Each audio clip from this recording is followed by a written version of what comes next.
आप सभी को जय मसीह की। खुदावंद यीशु मसीह के मधुर और मीठे नाम में आज की सुबह की आराधना में मैं आप सभी का स्वागत करता हूं और परमेश्वर से प्रार्थना करता हूं कि आप सभी अपने घरों में सुरक्षित हो, स्वस्थ हो। परमेश्वर आपको बहुतायत की आशीषें दें और अपनी सुरक्षा में हमेशा बनाए रखे।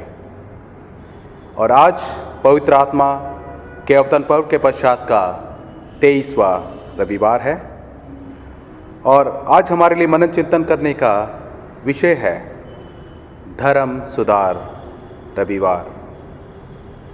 और आज परमेश्वर का वचन हमसे ये कहता है, परमेश्वर हमारा शरण स्थान और बल है, संकट में अति सहज से मिलने वाला सहायक है, क्योंकि सेनाओं का यहोवा सदा हमारे संग है। याकूब का परमेश्वर हमारा ऊंचा गढ़ है।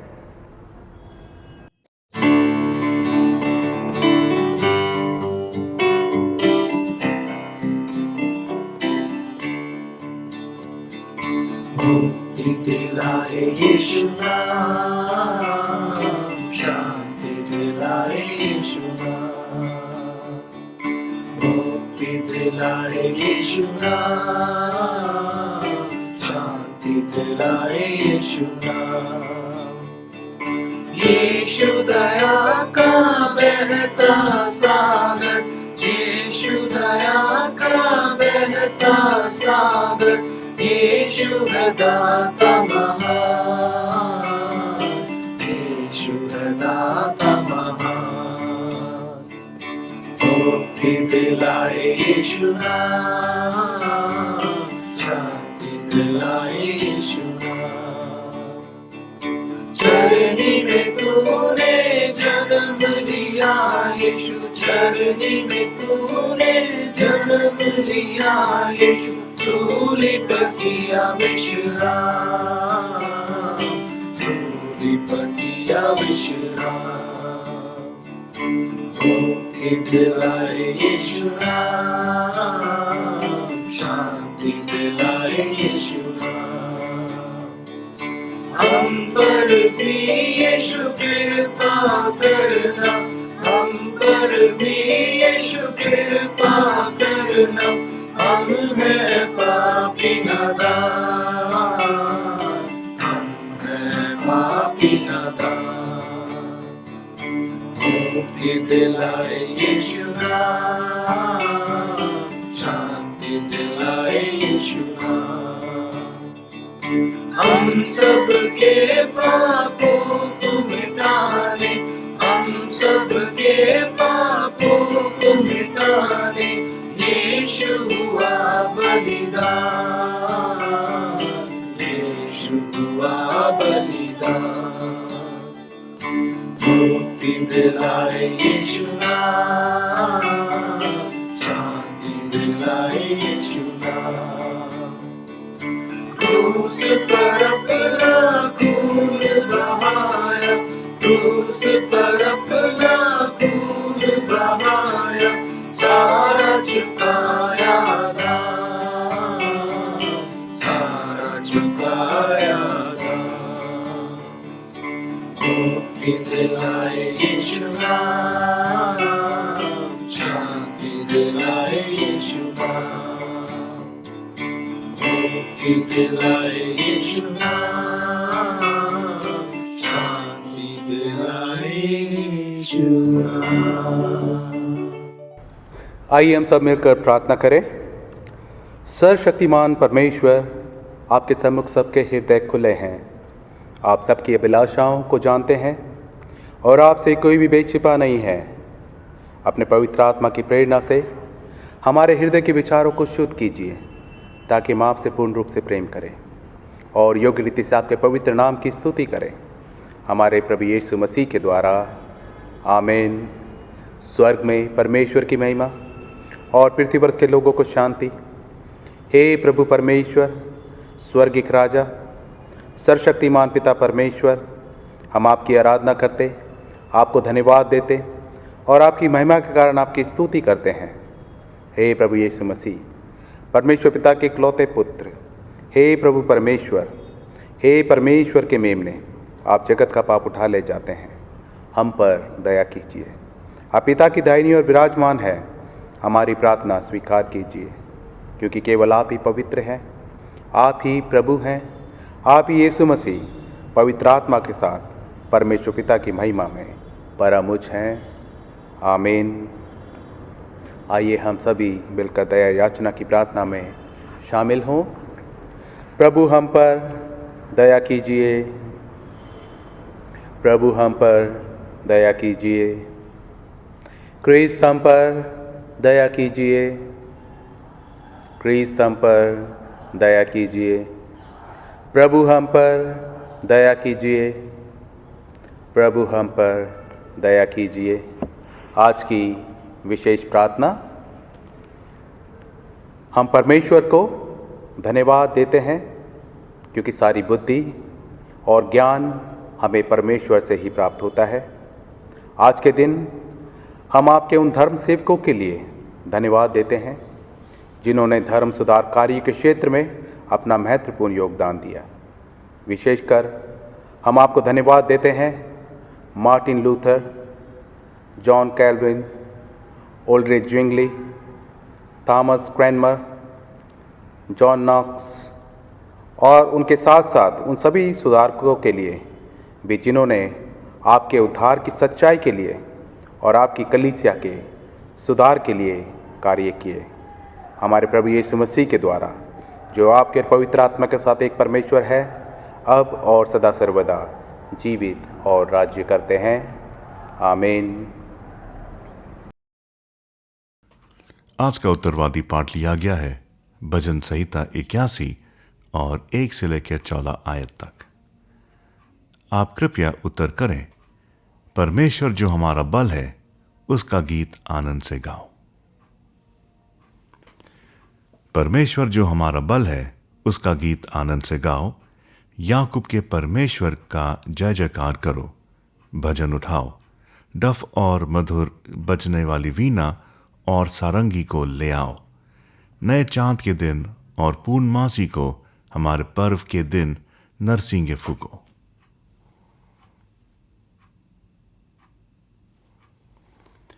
क्योंकि ये इज़राइल के लिए विधि और याकूब के परमेश्वर का ठहराया हुआ नियम है। इसको उसने यूसुफ में चितौनी की रीति पर उस समय चलाया जब वो मिस्र देश के विरुद्ध चला। वहां मैंने एक अनजानी भाषा सुनी। मैंने उनके कंधों पर से बोझ को उतार दिया। उनका टोकरी ढोना छूट गया।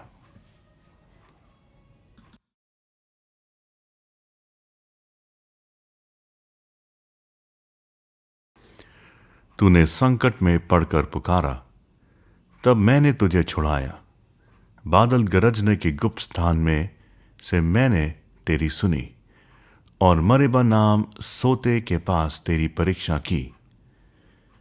हे मेरी प्रजा सुन, मैं तुझे चेता देता हूं। हे इस्राएल भला हो कि तू मेरी सुन।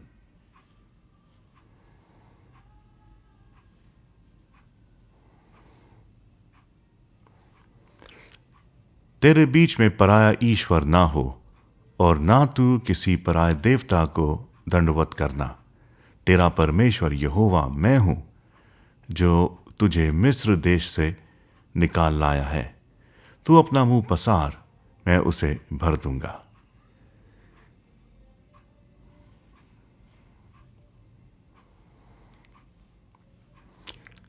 परंतु मेरी प्रजा ने मेरी ना सुनी, इज़राइल ने मुझको ना चाहा, इसलिए मैंने उसको उसके मन के हट पर छोड़ दिया कि वो अपनी इस युक्तियों के अनुसार चले। यदि मेरी प्रजा मेरी सुने, यदि इज़राइल मेरे मार्गों पर चले, तो क्षण भर में उनके शत्रुओं को दबाऊं और अपना हाथ उनके द्रोहियों के विरुद्ध चलाऊं।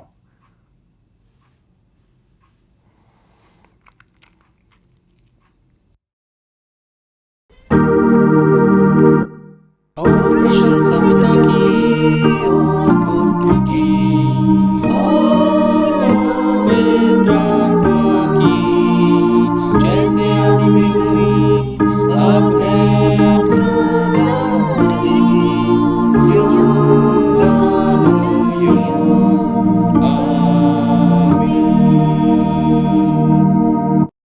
आज का पहला पाठ वचन दूसरा राजा 23 अध्याय उसका 1 से लेकर 9 आयत तक। राजा ने यहूदा और यरूशलेम के सब पुरनियों को अपने पास बुलाकर इकट्ठा किया।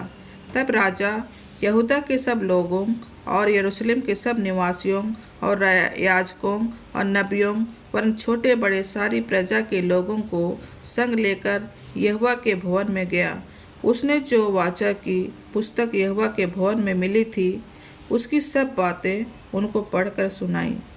तब राजा ने खंबे के पास खड़े होकर यहोवा से इस आशय की वाचा बांधी कि मैं यहोवा के पीछे पीछे चलूँगा और अपने सारे मन और सारे प्राण से उसकी आज्ञाएं, चितौनियों और विधियों का नित पालन किया करूँगा और इस वाचा की बातों को जो इस पुस्तक में लिखी हैं पूरी करूँगा।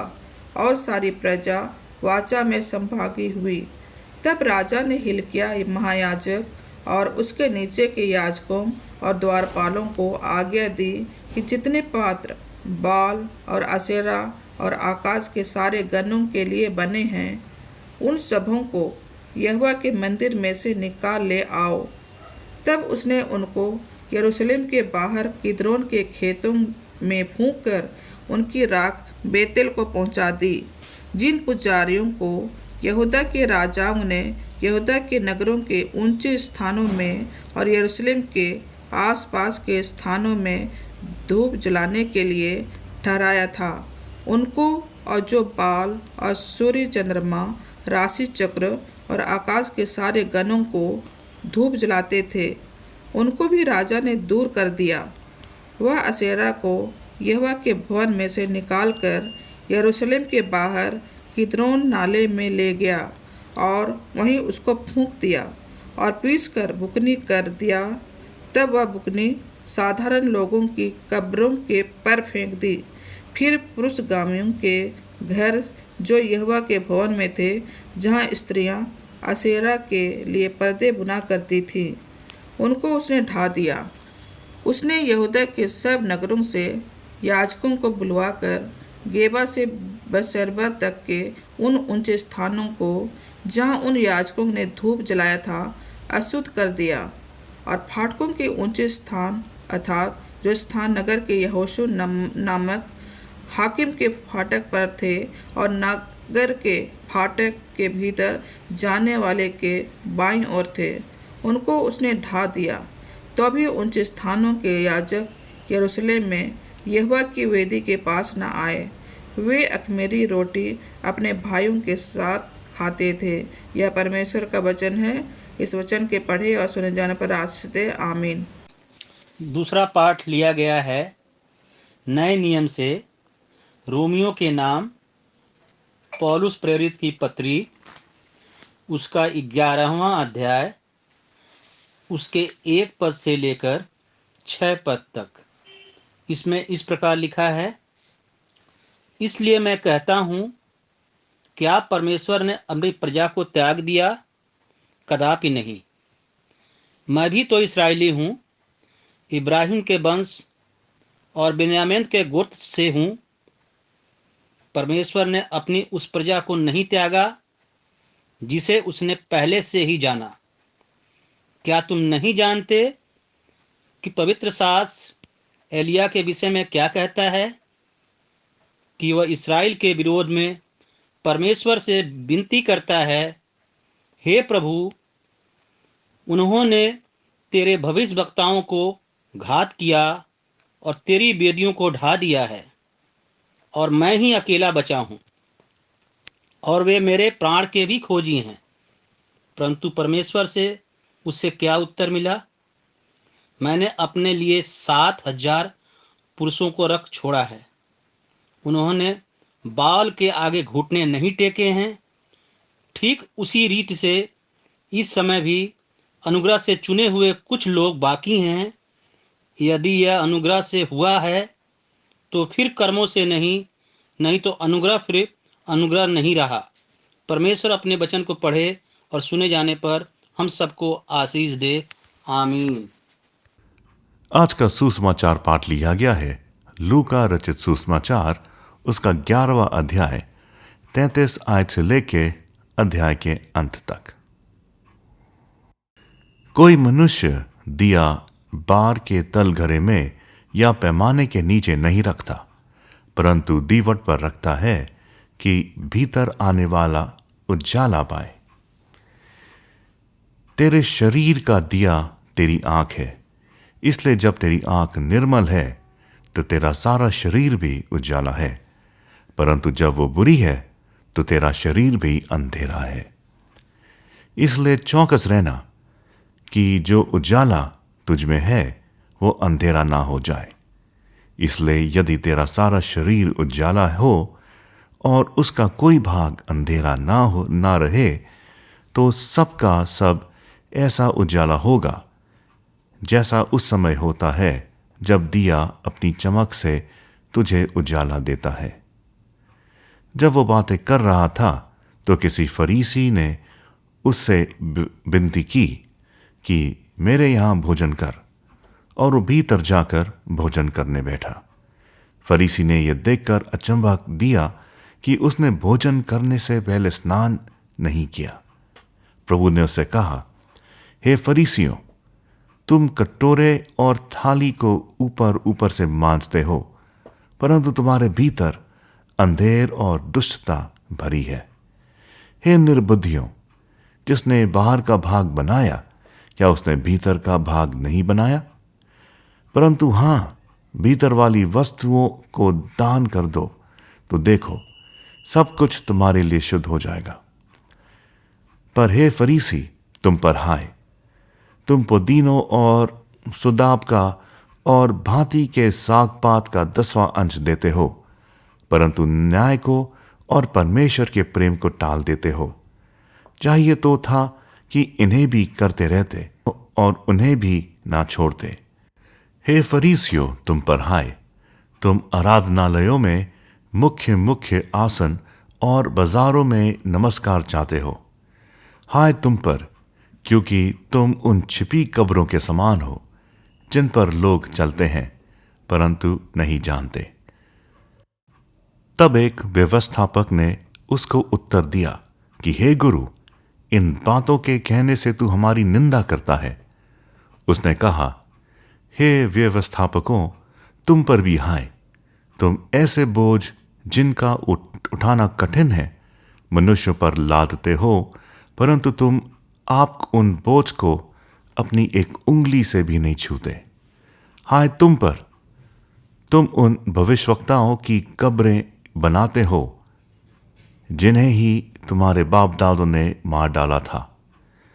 सो तुम गवाह हो और अपने बाप दादों के कामों में सहमत हो, क्योंकि उन्होंने जो उन्हें मार डाला और तुम उनकी कब्रें बनाते हो।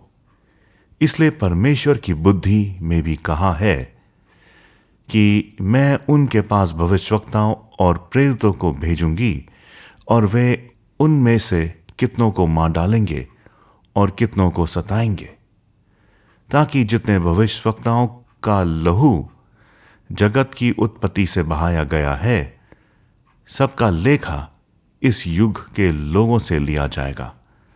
हाबिल की हत्या से लेकर जकराया की हत्या तक जो वेदी और मंदिर के बीच में घात किया गया, मैं तुमसे सच कहता हूं, उसका लेखा इसी समय के लोगों से लिया जाएगा। हाय तुम व्यवस्थापकों कि तुमने ज्ञान की कुंजी ले तो ली, परंतु तुमने आप ही प्रवेश नहीं किया और प्रवेश करने वालों को भी रोक दिया। तब वह वहां से निकला तो शास्त्री और फरीसी बहुत पीछे पड़ गए और छेड़ने लगे कि वह बहुत सी बातों की चर्चा करे और उसकी घात में लगे रहे कि उसके मुंह की कोई बात पकड़े। प्रभु अपने वचन के पढ़े और सुने जाने पर आशीष दे। आमीन। आइए हम समस्त मानव जाति के लिए प्रार्थना करें और अपनी प्रार्थनाओं को प्रभु यीशु मसीह के निरंतर निवेदन के साथ अर्पित करें। हे पिता, हम प्रार्थना करते हैं कि समस्त संसार में न्याय और शांति स्थापित हो और प्रत्येक व्यक्ति भरपूर जीवन प्राप्त करे। हे दयावान प्रभु, हमारी प्रार्थना सुन। उन सब लोगों के लिए जो इस नगर में रहते हैं, उन सब बातों को दूर करने के लिए जिनसे आपसी फूट और झगड़े होते हैं, और हमारे देश में सच्ची एकता की बढ़ती के लिए, हे दयावान प्रभु, हमारी प्रार्थना सुन। उन सब लोगों के लिए जो कृषि, उद्योग अथवा व्यापार में लगे हुए हैं, सब मजदूरों और कारीगरों के लिए, उन सब के लिए जो हमारे देश की रक्षा करते हैं, हे दयावान प्रभु, हमारी प्रार्थना सुन। अध्यापकों और छात्रों, वैज्ञानिकों, लेखकों और कलाकारों और उन सब व्यक्तियों के लिए जो अन्य लोगों के विचारों और भावनाओं को प्रभावित करते हैं, हे दयावान प्रभु, हमारी प्रार्थना सुन। उन सब लोगों के लिए जो दुखी हैं, बेरोज़गार हैं, भूखे प्यासे हैं, दरिद्र और दलित हैं, बीमार और मरणासन हैं, और उन सब व्यक्तियों के लिए जो ऐसे लोगों की सेवा और सहायता करते हैं, हे दयावान प्रभु, हमारी प्रार्थना सुन। हमारे तथा अन्य देशों के सब शासकों के लिए, विशेषकर हमारे राष्ट्रपति, प्रधानमंत्री, इस राज्य के राज्यपाल और मुख्यमंत्री, और उनके लिए भी जो लोगों पर किसी प्रकार का अधिकार रखते हैं, हे दयावान प्रभु, हमारी प्रार्थना सुन। संपूर्ण मसीह समाज की एकता और मेल मिलाप के लिए और समस्त संसार में उनकी गवाही और सेवा कार्य के लिए, हे दयावान प्रभु, हमारी प्रार्थना सुन। भारत में आपकी समस्त कलीसिया के लिए, उसकी परिषदों तथा अगुओं, विशेषकर हमारे प्रमुख धर्माचार्य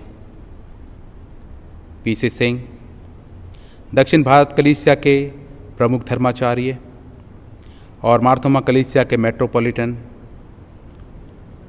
और हमारे कमिश्नरी, हमारे पुरोहित,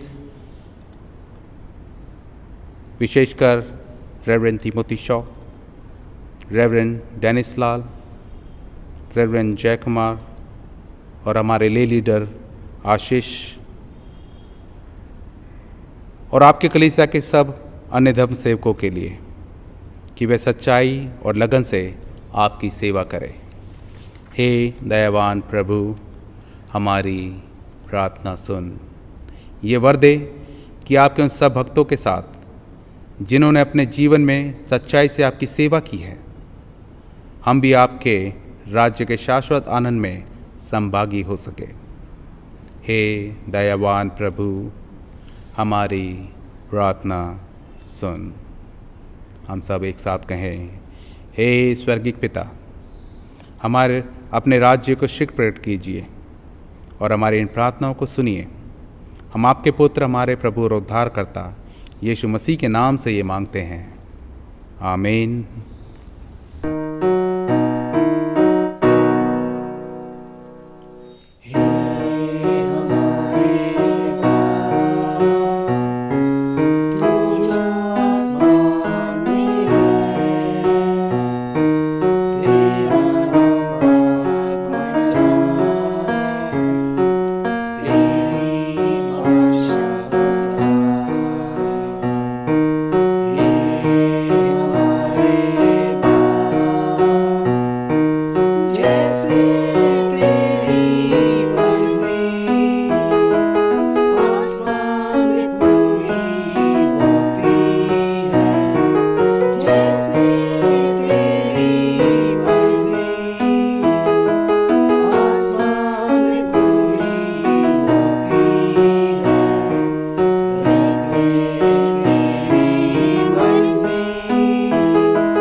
प्रिय भाइयों और बहनों, हमारे प्रभु यीशु मसीह ये कहते हैं, हमारा प्रभु परमेश्वर एकमात्र प्रभु है।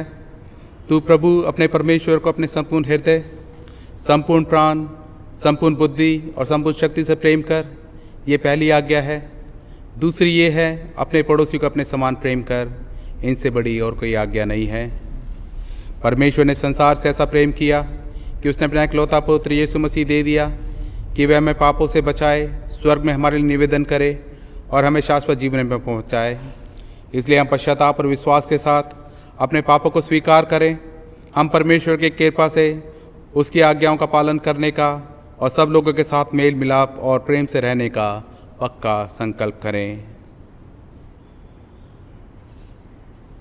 हम सब एक साथ कहें, हे सर्वशक्तिमान परमेश्वर, हमारे स्वर्गीय पिता, हमने मन, वचन और कर्म से आपके विरुद्ध एक दूसरे के विरुद्ध पाप किया है। हमने अपनी अज्ञानता और दुर्बलता के कारण और जानबूझकर भी बुराई की है और भलाई करने में असफल रहे हैं। इन सब पापों के लिए मैं सचमुच दुखी हैं और अंतःकरण से पश्चाताप करते हैं। आपके पुत्र यीशु मसीह ने हमारे लिए अपने प्राण दिए। उन्हीं के कारण हमने जो पाप किए उनको क्षमा कीजिए और ये वर दीजिए कि भविष्य में हम नया जीवन पाकर सदा आपकी सेवा करें, ताकि आपके पवित्र नाम की महिमा हो। आमीन। सर्वशक्तिमान परमेश्वर उन सबको क्षमा करता जो एक दूसरे को क्षमा करते हैं और सच्चा पश्चाताप करते हैं। वह आप सब पर दया करे, आप सबके पापों को क्षमा करे और उनसे आपको छुटकारा दे, सब भले कामों में आपको स्थिर और सबल करे और शाश्वत जीवन में बनाए रखे। हमारे प्रभु यीशु मसीह के द्वारा। आमीन। परमेश्वर का धन्यवाद हो।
आप सबों को जय मसीह की।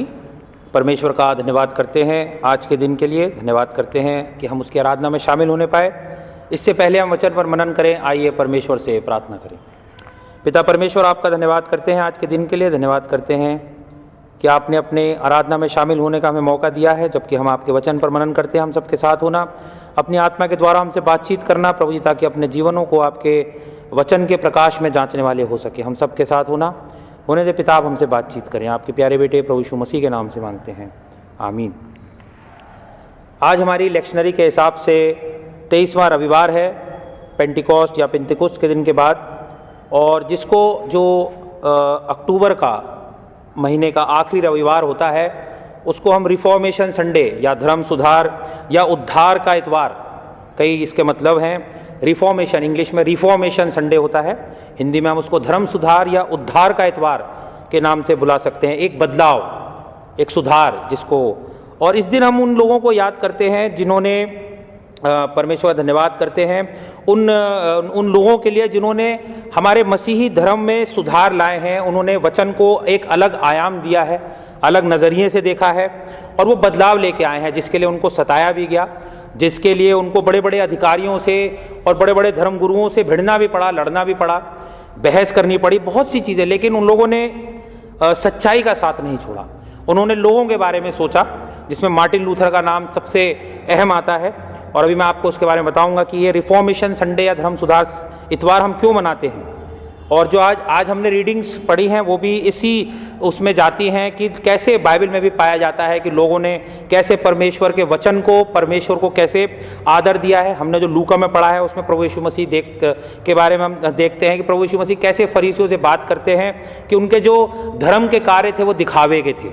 प्रभु यीशु मसीह भी अपने आप में एक धर्म सुधारक थे अपने समय के, और प्रभु यीशु मसीह के बाद भी कई लोग आए हैं जिन्होंने इन कार्यों को किया है। 31 अक्टूबर आज से मतलब आप मान लीजिए करीब 4 या 5 साल, आज भी 31 अक्टूबर है, और आप देखेंगे कि आज से कम 500 साल पहले, 500 कुछ साल पहले एक 33 साल का धर्मगुरु था, और उन्होंने क्या करा, वो विटेनबर्ग जर्मनी के चर्च पर चढ़े, सीढ़ियाँ चढ़े, और वहाँ का जो दरवाज़ा था वहाँ पर उन्होंने अपने 95 जो थे शोध जो थे वो हथौड़ी से, जो हैमर होता है उससे ठोक के वहाँ पर लगा दिए। और उस जो उन्होंने ये जो जैसे जैसे वो ठोक रहे थे, वो जो ठोकने की बजा रही थी, आप महसूस करें, इमेजिन करें कि एक ऐतिहासिक जो था मूवमेंट था, हिस्टोरिकल मूवमेंट की जो थी बदलाव की तैयारी हो रही थी, जिसको हम लोग कहते हैं प्रोटेस्टेंट रिफॉर्मेशन। प्रोटेस्ट मतलब एक तरह का विरोध करना, मैं तुम्हारे शिक्षाओं के या तुम्हारी बातों के खिलाफ हूँ। और वो प्रोटेस्टेंट रिफॉर्मेशन था जो 31 अक्टूबर 1517 में मार्टिन लूथर के मतलब उन्होंने किया, और उस याद में हम ये रिफॉर्मेशन संडे जो है मनाया जाता है। पूरे विश्व में जहाँ जहाँ ये इस चीज़ को मनाया जाता है वहाँ इस चीज़ को याद किया जाता है कि 31 अक्टूबर 1517 में मार्टिन लूथर ने इस कार्य को किया था। और उन्होंने कोई नई सच्चाइयाँ नहीं वहाँ पे बता दी थी बाइबल को लेकर के, बट उन्होंने फिर से कुछ चीज़ों की खोज करी थी जो बाइबल से रिलेटेड थी, जिसको जो कलीसिया थी वो भूल चुकी थी, या उसको प्रैक्टिस करना या उस पर अमल करना उन्होंने बंद कर दिया था। और इसलिए ये जो आखिरी इतवार होता है अक्टूबर का, इस दिन हम रिफॉर्मेशन संडे को मनाते हैं। रिफॉर्मेशन संडे में मार्टिन लूथर की जो शिक्षाएं थी उसमें जो सबसे अच्छी कुछ चीज़ें थी, जैसे उन्होंने कुछ शब्दों का इस्तेमाल किया। जो पहला वर्ड था वो था सोला फिडे जो वर्ड था, इसका मतलब था सिर्फ विश्वास से, केवल विश्वास से।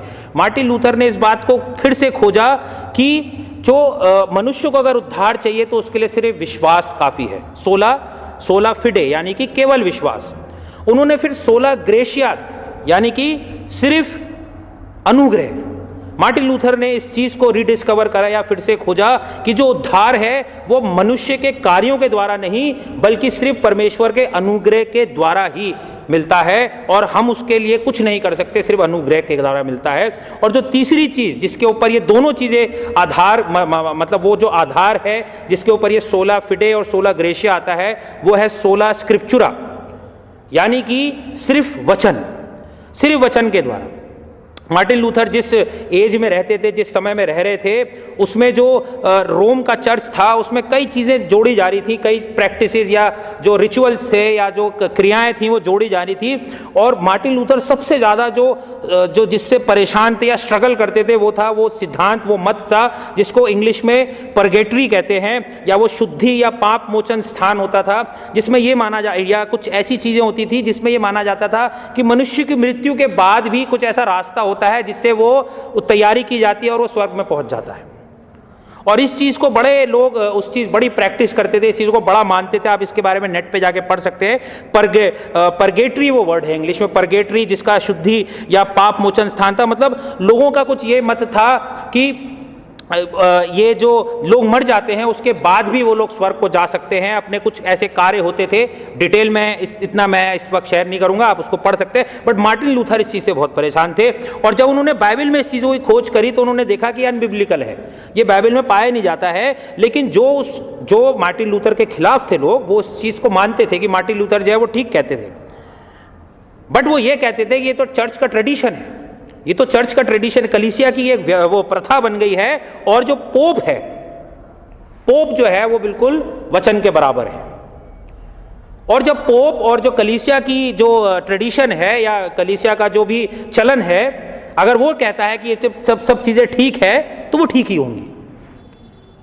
और मार्टिन लूथर ने इस चीज को चैलेंज करा, उन्होंने इस चीज को अपोज करा, उन्होंने इस चीज का विरोध करा, और उन्होंने इस चीज़ का विरोध करा। और जब उनके ऊपर अप्रैल 18, 1521 में इस चीज़ के लिए बोला गया कि भाई या तो तुम्हें चर्च से निकाल देंगे या फिर तुम्हारे को क्या बोलना है, तो उन्होंने इस चीज़ को बोला कि जब तक मैं अपने ज़मीर से सौदा नहीं करूँगा, जो वचन में मैं मानता हूँ उससे मैं सौदा नहीं करूँगा, मैं अपने विश्वास में अडिग हूँ और मेरा परमेश्वर मेरी सहायता करेगा।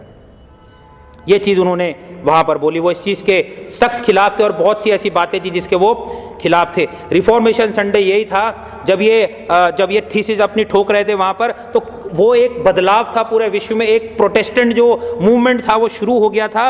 और वो ये था कि परमेश्वर का जो वचन था वो एक अच्छी समझ के साथ और अच्छे अनुग्रह के साथ लोग परमेश्वर के वचन को एक नए नजरिए से देखे और परमेश्वर हमको अपने आप को दिखाए। ये सारी चीजें उसमें मार्टिन लूथर जो है वो लाना मांग रहे थे, और इससे कलीसिया में वाकई में बहुत बदलाव आया, बहुत से बदलाव आए। अगर आप इतिहास को उठा के देखते हैं, लोगों की कमेंट्रीज पढ़ते हैं, तो वहां पे आप पाएंगे कि बहुत सारी चीजें जो हैं वो बदल में आ गई।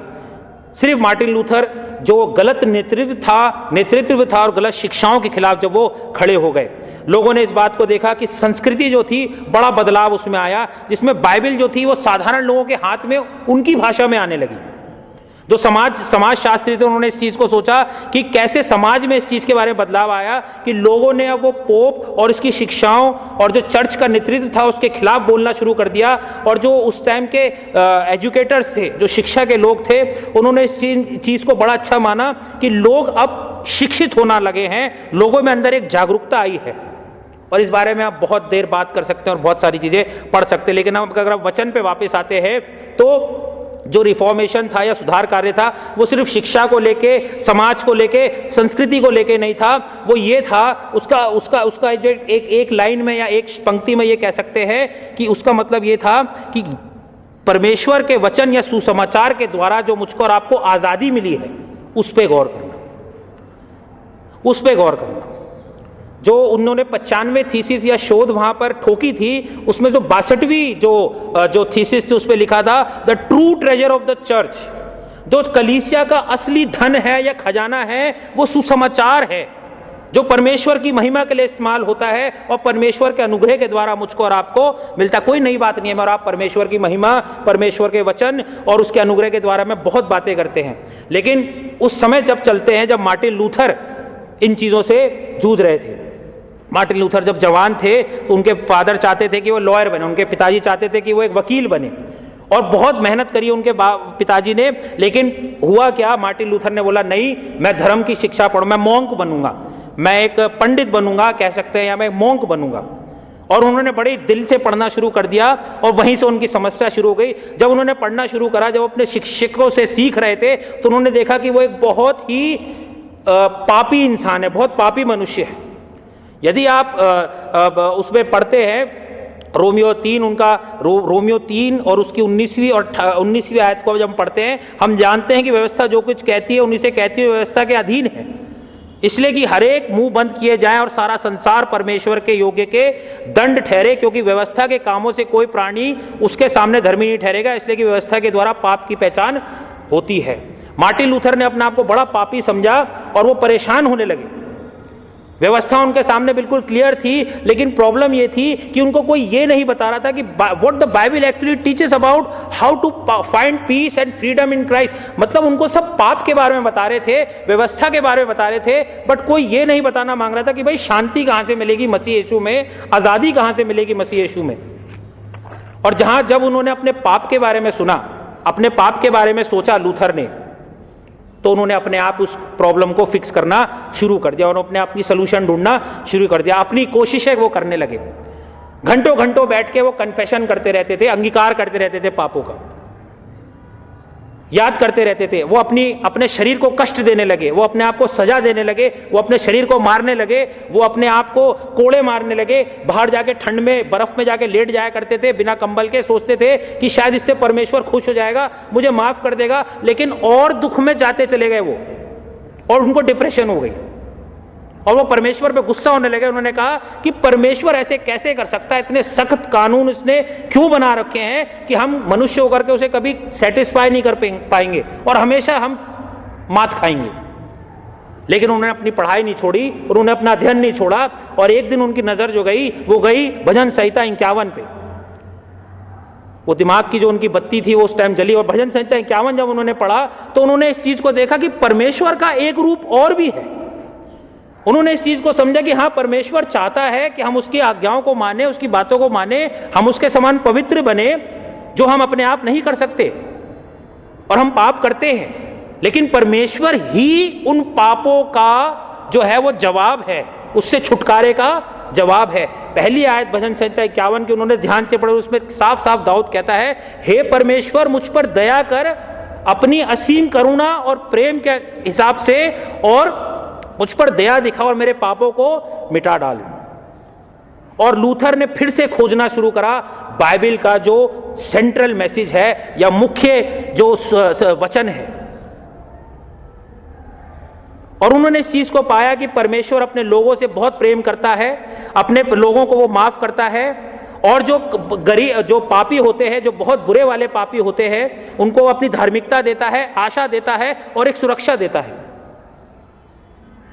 लूथर ने इस चीज को महसूस किया कि मैं कितना गलत था, कि मैं अपनी कोशिश कर रहा था, अपने आप से सब कुछ करने की कोशिश कर रहा था, अपने आप को सजा दे रहा था, शारीरिक तौर पे, मानसिक तौर पे बहुत कुछ कर रहा था, लेकिन मेरे पाप कहीं नहीं जा रहे थे। लेकिन जो सुसमाचार से उसे वचन मिला, जो उसको शांति मिली, उसने सब कुछ बदल दिया कि परमेश्वर उसके पास आएगा, that God would come to him, और परमेश्वर उसको उद्धार देगा। उद्धार उसको एक रिवॉर्ड नहीं मिलेगा, कोई प्राइज नहीं मिलेगी उसको, बल्कि उसको एक गिफ्ट मिलेगा, ये उपहार के रूप में मिलेगा। और उसको परमेश्वर धार्मिकता देगा और सभी पापियों को धार्मिकता देगा। Give the hopeless the promise of eternal life, जो आशाहीन है उनको अनंत जीवन की वो मिलेगी। इस चीज को अगर हम सोचे, अगर हम चीजों को एक सेकंड के लिए भी सोचे, चीजें कितना इंसान के अंदर बदलाव ले आती है। और इसीलिए आज हम ये रिफॉर्मेशन संडे या धर्म सुधार इतवार को मनाते हैं, और हमारे पास ये हम इसलिए मनाते हैं that we have the truth, not just the law. हमारे पास सच्चाई है, व्यवस्था भी है हमारे पास हमारा पाप में जो हमारा शरीर है वो भी है, हमारे पास एक आशाहीन जीवन भी था, और हमें ये भी पता है परमेश्वर एक गुस्से वाला और जलन रखने वाला परमेश्वर है। लेकिन हमने परमेश्वर का एक और रूप यहां पर देखते हैं, वो ये देखते हैं कि इन सब चीजों के बावजूद भी ये वही परमेश्वर है जो हमारे बिहाफ पे या हमारे सब्स्टिट्यूशन में वहां पे मरा है क्रूस पर। परमेश्वर हमसे प्रेम करता है, हमारे पापों का वो नाश करता है अपने पुत्र की मृत्यु के द्वारा, और हमारी जो ये जो पाप में जीवन है, जो ये पाप का हमारे ऊपर गुस्सा है, उस सबको अपने पुत्र की पवित्रता से और हर चीज से, इंटरनल जो लव है, उसका अनंत प्यार है, उससे रिप्लेस कर देता है। बाइबल भजन संहिता 3 उसके 21वें आयत से कहते, परंतु व्यवस्था से अलग परमेश्वर की वह धार्मिकता प्रकट हुई है जिसकी गवाही व्यवस्था और भविष्यवक्ता देते, अर्थात परमेश्वर की वह धार्मिकता जो यीशु मसीह पर विश्वास करने से सब विश्वास करने वालों के लिए है, क्योंकि कुछ भेद नहीं, इसलिए कि सबने पाप किया और परमेश्वर की महिमा से रहित है, परंतु उसके अनुग्रह से उस छुटकारे के द्वारा जो मसीह प्रभु यीशु में है सेतमेत धर्मी ठहराए जाते हैं। हम सब धर्मी ठहराए जाते हैं। आज जो हमारा जो उद्देश्य है ये धर्म सुधार इतवार का, रिफॉर्मेशन संडे का, वो यही है। परमेश्वर का वचन सुसमाचार जो है, हमने सब ने परमेश्वर के विरुद्ध पाप किया है और वचन व्यवस्था साफ कहती है कि यदि मैंने पाप किया तो मुझे उसकी सजा मिलनी चाहिए, लेकिन परमेश्वर का अनुग्रह है जो मुझे उपहार के रूप में मिलता है कि उसने अपना खुद का बलिदान मेरे पापों के लिए दे दिया, और यही मुझे उपहार मिलता है। मेरे कार्यों से नहीं मिलता, मेरे अच्छा रहने से नहीं मिलता, सिर्फ और सिर्फ उसके अनुग्रह के द्वारा मुझे मिलता। मैं और आप कुछ डिजर्व नहीं करते, हम किसी लायक है ही नहीं, और विश्वास से मुझे उस उद्धार को ग्रहण करना है, क्योंकि ये विश्वास भी मेरे लिए एक उपहार है जो परमेश्वर की ओर से मिलता है, जिसके लिए मैं लायक नहीं हूं। और यही मेरी असली स्वतंत्रता है कि सब कुछ मुझे बिना मांगे मिलता है, बिना कुछ करे मिलता है। असली स्वतंत्रता यही है, और ये सुधार कार्य हमेशा चलता रहता है, क्योंकि इस पूरे विश्व में ये एक बड़ा अलग मैसेज है कि भाई आपके बिना कुछ किए ही आपको विश्वास मिल रहा है, और आपको अनंत जीवन मिल रहा है, और आपको भरपूर प्रेम मिल रहा है, और आप अपने पापों से क्षमा पा रहे हो। लोगों के लिए ये पचाना जो है बड़ा मुश्किल है कि भाई आपने तो कोई कष्ट नहीं उठाया, आपने तो ये नहीं करा, आपने वो नहीं करा, आपको कैसे सारी धार्मिकता मिल रही है। बट मेरे और आपके वचन यही कहता है। मार्टिन लूथर ने इसी चीज के लिए आवाज उठाई थी, इसी चीज के लिए आवाज उठाई थी।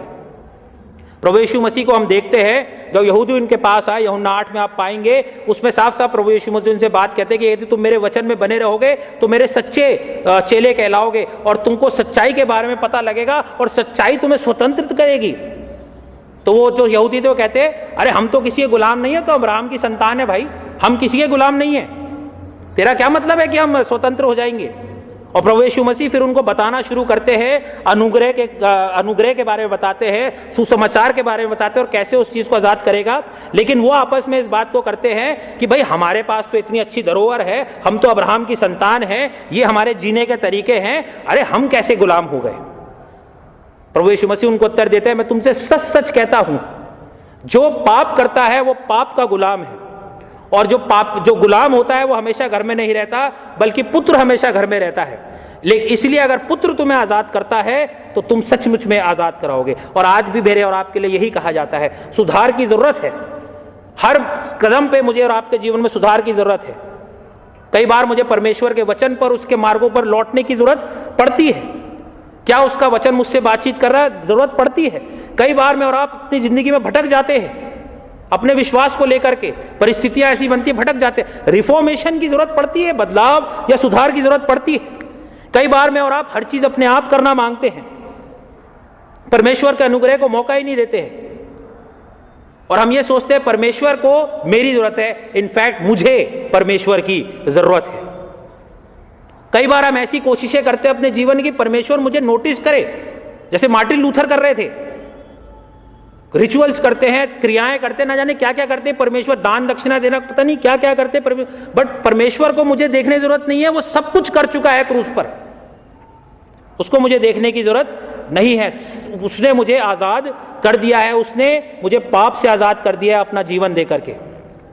उसने मुझे ये देखा है कि मैं सिर्फ तुम्हें देखता नहीं हूं, बट तुम्हें बहुत प्यार करता हूं, अपना मैंने कीमती खून बहाया है ताकि तुम अपने पापों से क्षमा पा जाओ, मुझे वो आशा दी है। रिफॉर्मेशन या सुधार का जो वचन है वो बहुत साधारण है, वो हमारे बारे में नहीं है, वो प्रभु यीशु मसीह के बारे में है। आपने सर्कस में, जो पुराने सर्कस होते थे उसमें जो ट्रपीज आर्टिस्ट होते थे, कलाबाजी वाले जो होते थे, जो कलाबाजियां दिखाते झूले पे, एक वहां से वो करता था, स्विंग करता हुआ आता था और दूसरा उसको वहां से पकड़ता था। अगर हम उसका एग्जाम्पल लेते हैं तो हम एक चीज देखते हैं, यदि मैं और आप वो है जो सबसे पहले शुरुआत करता है, तो जो सामने वाला होता है वो उल्टा टंगा होता है, वो उल्टा टंगा होता है, और अगर मैं वहां से शुरुआत करता हूं तो मुझे एक काम को करना होता है कि एक जगह पर आके मुझे अपने आप को छोड़ना पड़ता है, मुझे अपने आप को छोड़ना पड़ता है, और मैं उसको नहीं पकड़ूंगा जो उल्टा है, वो मुझे कैच करेगा। अगर मैं उसको अगर कैच करने की कोशिश करूंगा तो एक्सीडेंट होएगा और मैं नीचे गिरूंगा और मैं शायद मर भी सकता हूं। मुझे उसको कैच नहीं करना है, मुझे उस बीच में नहीं रुकना है, मुझे सिर्फ अपने आप को छोड़ देना है और वो जो उल्टा लटका हुआ है वो मुझको कैच करेगा। और ऐसे ये ट्रपीज आर्टिस्ट होते हैं जो कलाबाजी ये सर्कस में पुराने समय में करते थे। जब मैं और आप अपने जीवन में इस बात का एहसास करते हैं कि मेरे अंदर कोई काबिलियत नहीं है किसी भी चीज को करने की, अपने उद्धार करने की, बड़ा मुश्किल होता है कई बार। हम बहुत पढ़े लिखे हैं, बड़ा मुश्किल हो जाता है कई बार इन चीजों को एक्सेप्ट करना कि हम कुछ नहीं कर सकते। लेकिन कोशिश, जरूरत इस बात की है कि आई लेट हिम कैच, मैं उसको अपने आप को पकड़ने दूं। मैं और आप अपने आप को नहीं बचा सकते, मैं और आप उसको पकड़ भी नहीं सकते जा करके। यदि मैं और आप अपनी काबिलियतों पे भरोसा करेंगे, we have to rely on God to catch us. हमें इस बात पर निर्भर होना है कि परमेश्वर मुझको और आपको पकड़ ले। और आज के दिन जब हमें रिफॉर्मेशन संडे बनाते हैं 31 अक्टूबर 2021 को, तो इस बात को याद करें, रोज मनाएं, हम रोज इस चीज को बनाते हैं।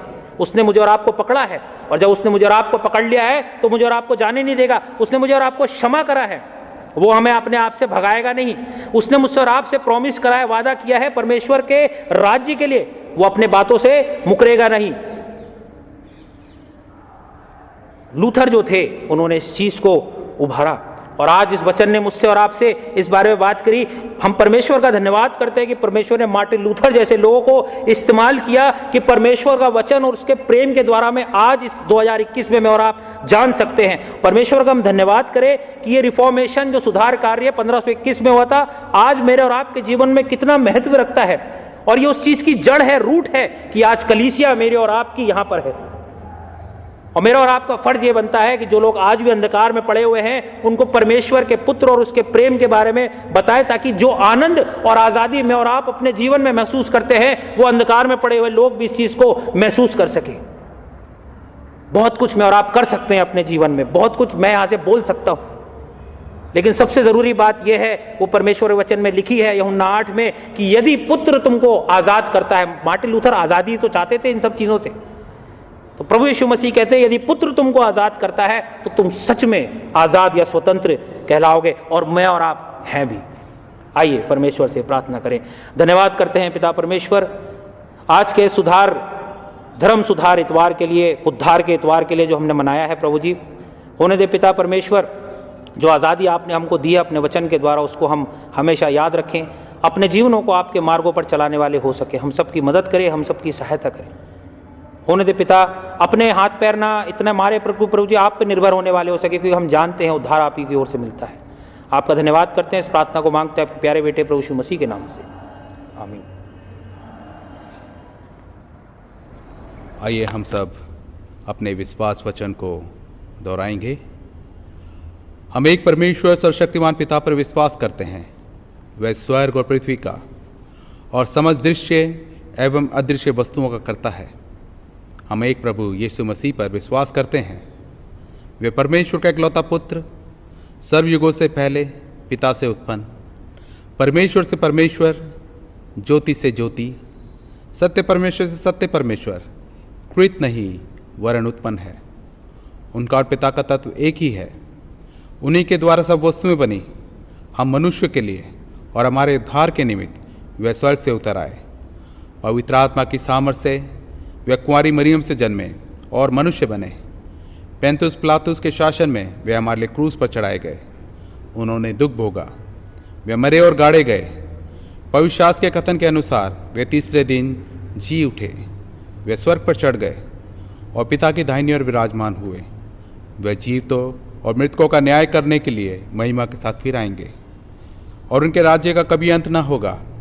हम पवित्र आत्मा पर विश्वास करते हैं, वे प्रभु और जीवन दाता है। वे पिता और पुत्र से निकलता है।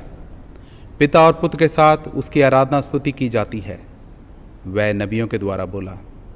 हम एक पवित्र सरलौकिक और प्रेरित कलीसिया पर विश्वास करते हैं। हम पापों की क्षमा के लिए एक बपतिस्मे को मानते हैं।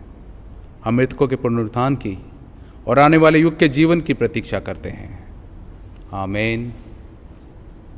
परमेश्वर की शांति जो सारी समझ से परे है, परमेश्वर के और उसके पुत्र हमारे प्रभु यीशु मसीह के ज्ञान और प्रेम में आपके हृदय विचारों को सुरक्षित रखे और सर्वशक्तिमान परमेश्वर पिता पुत्र और पवित्र आत्मा की आशीष आप पर हो और आपके साथ सदा सर्वदा बनी रहे। आमीन। शांति से पूर्ण होकर जाइए और प्रभु से प्रेम रखिए और इसकी सेवा में लगे रहिए। मसीह के नाम में आमीन।